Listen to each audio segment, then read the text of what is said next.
My father was a gun writer and then became the executive director of the National Rifle Association's lobbying arm, the NRA-ILA.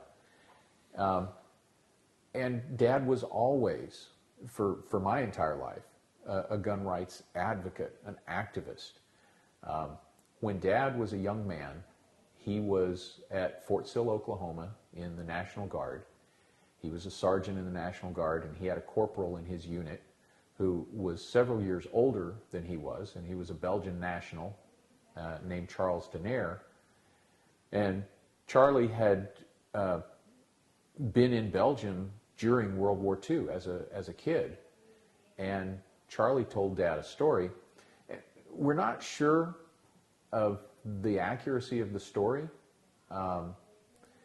It's one of the things that we suspect is that possibly Charlie wasn't actually from Belgium, but was actually from an Eastern European country and claimed to be from Belgium to make his immigration easier. But he told the story of a family in his town, his two best friends.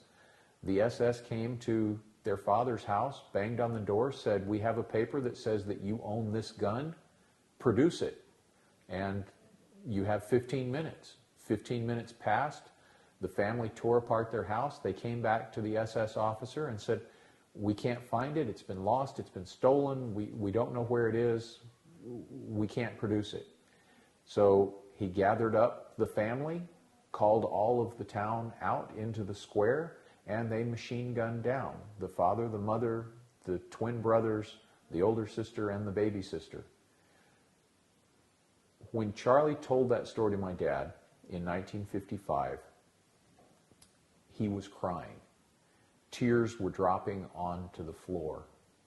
And these are soldiers in a barracks. That hit Dad hard. And he decided that if it can happen to an established European nation, it can happen here. And so he went home to the Abilene, West Texas Sportsman's Club and said, "Hey, I want to be on the Legislative Policy Committee." They said, "We don't have one. You're the chairman." And he did some studying and said, "Well, we've got the Second Amendment. We're golden. We don't have to worry about it." Then he did some more studying and realized that the Second Amendment only protects our rights if we actively protect the Second Amendment. And so that was his epiphany. So I never had an epiphany of my own because my entire life growing up, that foundation and his commitment was intrinsic in my life.